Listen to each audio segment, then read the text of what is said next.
Hello, my name is Rachel Blinoff-Mudd, and I'm an instructional content specialist here at ICEV. Thank you for joining me for this session titled Utilizing Scientific Literature in the Classroom. I look forward to meeting you at the live Q&A following this presentation. I've included my email address here so you can send me questions you might have about this content or any questions you might have about ICEV. So today we're going to be talking about how we can utilize scientific literature into our high school classrooms. I'm breaking it down. We're just going to start at the basics of what is scientific literature. We're going to talk about how can we teach it, how do we read it, how do we incorporate it, and then how do we find it so we can actually include it in our classroom. This is actually a little sneak peek preview of some new STEM content that ICEV will be releasing coming out soon. As a part of this STEM content, one of the courses, Scientific Research and Design, will highlight a lot of scientific research and have students reading lots of scientific literature and eventually doing their own research and writing their own mini versions of scientific literature. So scientific literature is scholarly publications that report on recent scientific findings. It can vary, we all know, from very broad concepts to theoretical concepts to concepts that have empirical evidence. This is the way we can get the most up-to-date information about the latest findings and the latest research. This also, most scientific literature undergoes a peer review process, which means it's reliable and it's trustworthy. Although all these good things are happening with scientific literature, it can be very intimidating for both us as teachers and for our students, just because it's full of advanced concepts and scientific jargon that might be hard to understand, which is totally okay to be intimidated by it, which is why we are going on this journey on how we can teach our students to read it. I am very passionate about including scientific literature in the classroom because it exposes students to technical writing. This is a skill they're not really exposed to in high school, yet when they get to undergraduate, they're expected to be able to read it and understand what's going on. And then late in their undergraduate or maybe their postgraduate work, they're expected to write their own technical writing or write their own research findings. So the earlier we can expose them to this, the better off we're setting them up for their future. Additionally, a lot of careers require evidence-based topics to be reviewed. So by giving students this skill of doing this technical reading, we're setting them up to be successful in their career as well. So teaching about scientific literature has many different parts, and not all the parts may be suitable for your specific student population. You really need to take a step back and look at who your students are and what do you think they're capable of. They might surprise you as you go through these different parts, but you really need to consider what is not going to overwhelm them. What can we get them interested, what can get their toes wet without overwhelming them and scaring them away from scientific literature. So this can be taught as a huge unit, or it can even be broken down into smaller lessons. When I was in the classroom, I took every Monday to do a scientific literature review. Those are our short periods. So we just do a short activity on one of these topics, evaluating the reliability of a source, looking at the different types of studies that are happening, the sections of a scientific literature paper, how do we read for comprehension, read for analysis, and how do we actually write a scientific paper. So the way these are out right now, they're kind of like the easiest, evaluating the reliability of a source, down to the hardest, actually writing your own scientific paper. So by doing these little tiny lessons every Monday, by the end of the year, I had my students, they weren't writing scientific papers, but they were writing complex lab reports that were way better than they started out at the beginning of the year. So when we're talking about teaching how to evaluate the reliability of a source, we want to focus on helping students differentiate between valuable, good information, and then how do we differentiate that from misleading headlines or biased articles. So when we're teaching this topic, we want to make sure we're covering the author and the date and the journals are coming from, or the universities these studies are coming from. What are the biases? How do we look for those biases? And how do we kind of identify these pseudoscience topics and make them different, make sure we know that we're acknowledging their pseudoscience and can't be taken totally as true.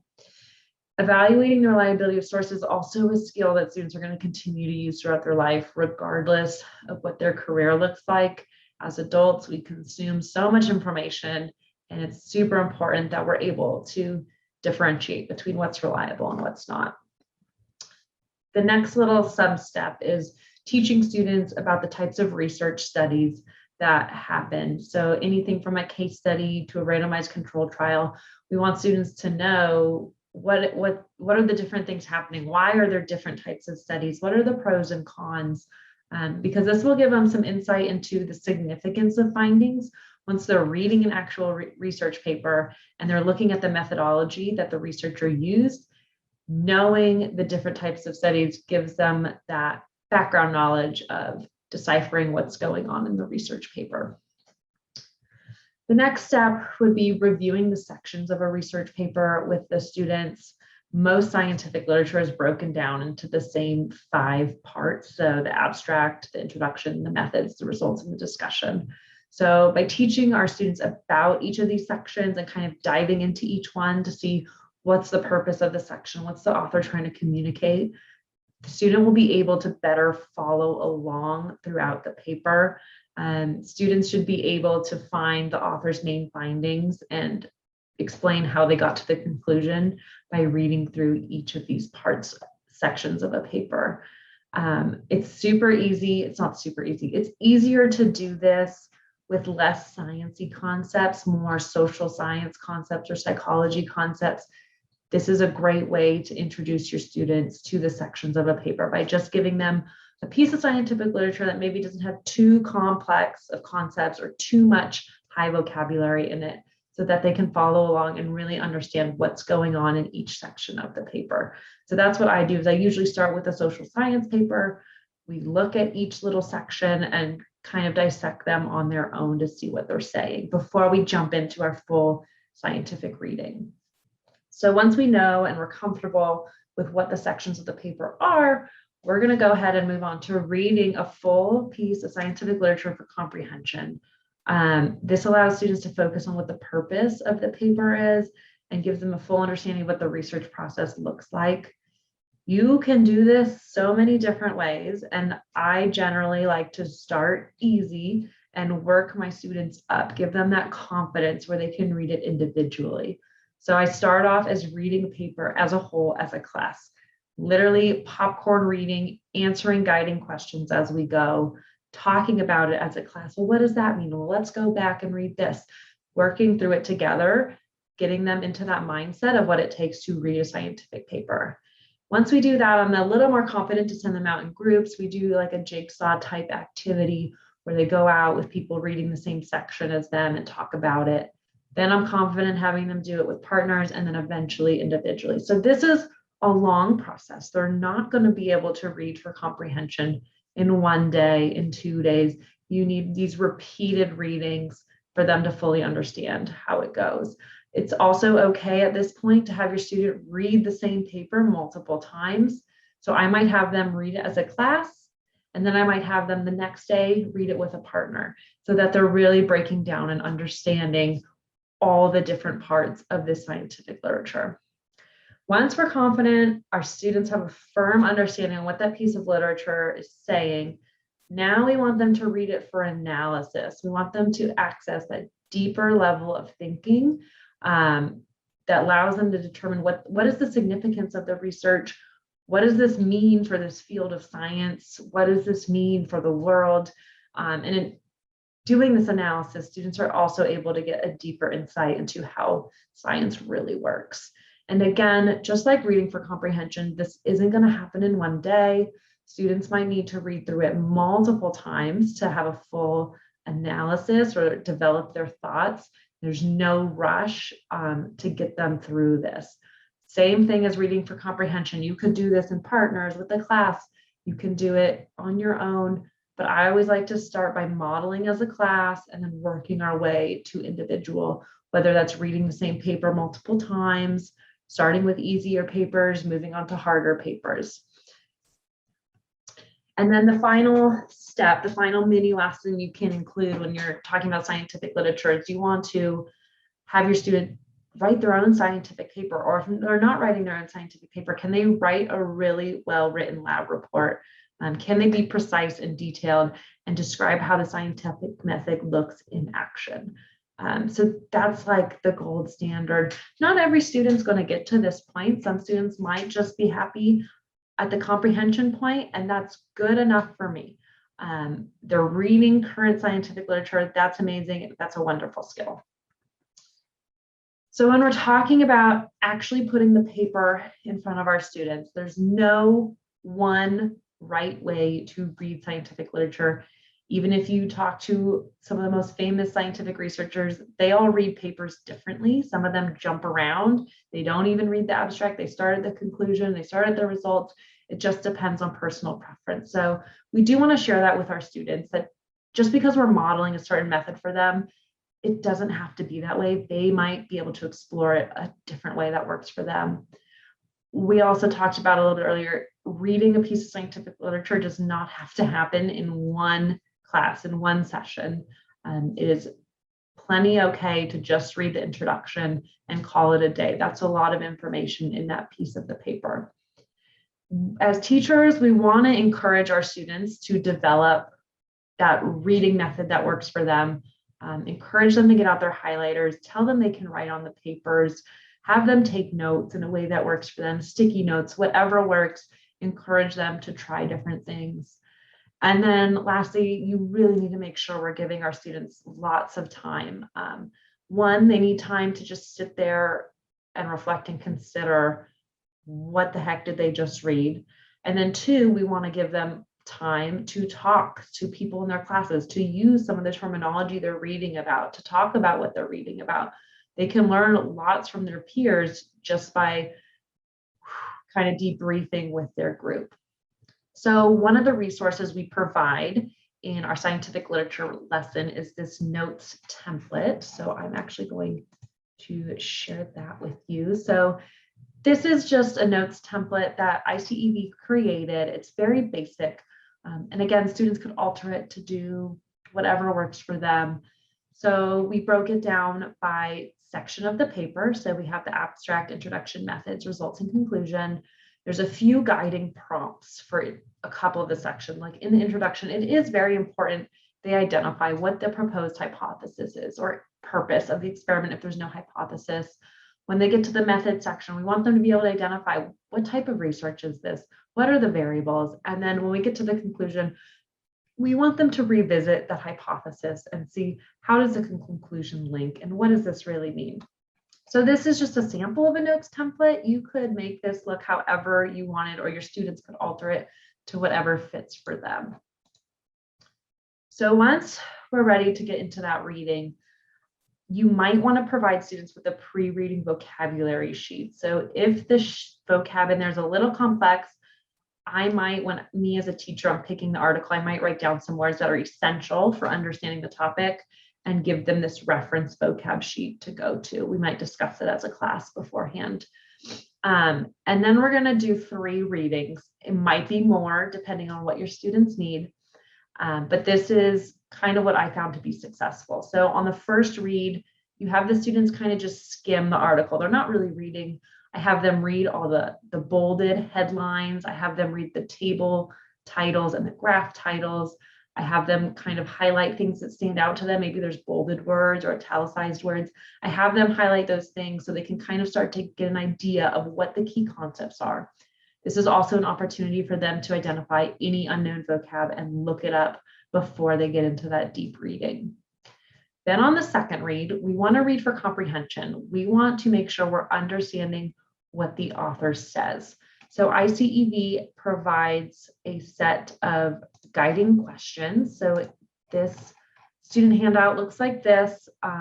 Guiding questions for comprehension are in this middle column, and it's broken down by section of paper. So in the abstract section, the question of comprehension, the students should be able to answer this question if they truly understood what they were reading. And you can see there's little questions for each section of the paper that students can reference and see if they're really understanding what they're reading. Next, you're going to have students read the third read, which is reading for analysis. And it's going to be kind of a similar process, but they're doing a little bit more of that critical thinking. So they're reading to understand the purpose and the meaning and the significance of the research. So on that same handout on the far right column, it's some guiding questions to help students really think about the procedure, to think about the significance of the experiment, to think about the results and those types of things. So I personally would give students something similar to these two handouts. I would give them this one with the guiding questions, and then as they're reading, they can answer the questions in these boxes. But again, that's not going to work for every student, and we have to be open to letting them explore something that works for them. You can also do these 3 reads, like I said, in those broken down pieces. You could do all 3 reads as a class. You could do the first read and people are sharing out what they think the main concepts are, what's interesting, what words do they need help with. You could do it with a partner. The second read you can do out loud and read the guiding questions as they're spoken out loud. It's totally open to what level your students need. Honestly, the hardest step is finding that perfect scientific article. So we will talk about that in a second. So when we're looking at incorporating this literature in our class, we first want to identify the concepts in our curriculum that might have current research in them. You can use older research, however, it might have been disproven. Newer is just better. Students seem to be a little bit more interested in it just because it's current. Then you have to go find that piece of scientific literature, which I'm going to talk about in a second. You want to, as a teacher, pre-read the literature. You want to look for vocab that your students might struggle with.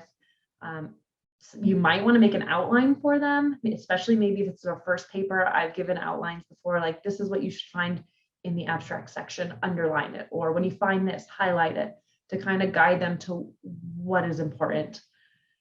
Before giving them the literature, you want to make sure you're explaining why are we doing this, what is the importance, and then like we talked about before, start small and gradually increase the level you're requiring from them or the amount of reading. You don't want to jump in and just have them read for 50 minutes for a whole period. They will feel like they're drowning. So we want to slowly get their toes wet and comfortable reading. So when we're looking for scientific literature, here are some tips and tricks. So you want to find articles related to the content in the classroom. Ideally, it's an article that's interesting to the students. So the conclusion should have actual meaning to them. Like, oh, wow, that's the direction I want for my students. I want it to be recent, and I'm searching by keywords or phrases based on that content topic. You want to consider the science background of your students. I am more comfortable with students who have 2 years of science under their belt, giving them that full piece of scientific literature. That's not to say other students can't do it because they have done it before. It's just a consideration. Again, it depends on your student population that you are working with. You want to check to ensure the paper you chose is allowed to be used and shared under copyright laws. The tip for this is look for articles labeled open access. That means they're available to be shared. And then when I look up a key topic, I filter through the abstract. So I read the abstract, and by reading the abstract, I can get a good feel like, is this concept going to be too complex? Is there crazy vocab that my students are going to understand? If that's the case, I'm going to skip it and try to find something else. So where do we actually go to find these scientific literature? So Google Scholar is a great starting point. However, I find an article I want on Google Scholar, and then I don't have access. I have to pay to get access. So there's a couple other options. So you can subscribe to a scientific journal that's specific to your course. Then you have access to those articles. Or there's plenty of free online databases. There's a good list here. Some ones I use a lot. I taught biotechnology, so I use Science Open, and I use Biomed Central and eLife a lot. But all of these will have free articles for you to peruse. And then if you're looking for a little bit more simplified version of scientific literature, maybe you have younger students or students who aren't going to be able to get those advanced concepts or vocabulary. These 2 resources are amazing, Science Journal for Kids and scienceintheclassroom.org. They provide simplified versions of scientific literature. So this is Science in the Classroom. They annotate papers to make them shorter so they're not as dense to get through. And they also provide teaching materials to go with the papers. You can filter by topic, and there's lots to choose from. And then Science Journal for Kids, this one has a search filter similar to many database searches. So you could search even based on reading level. It's awesome, especially when you have that one level that's maybe at a lower reading level. You can find an article just for them to be reading. So further application of this process, these same approaches can be used with different types of writing. So technical writing is becoming more and more common. You can apply these strategies to reading equipment manuals or annual reports, proposals, legal disclaimers. Students will utilize these same techniques to help them understand the content, and science news reading can get a little advanced. So these same concepts can apply if needed. That's all I have for you today. Thank you so much for joining my session. You're automatically going to be awarded points for attending the session. And at the end of the conference, you will get a digital certificate that states how many sessions you have attended. I'm looking forward to seeing you at the live Q&A right after this. Thank you.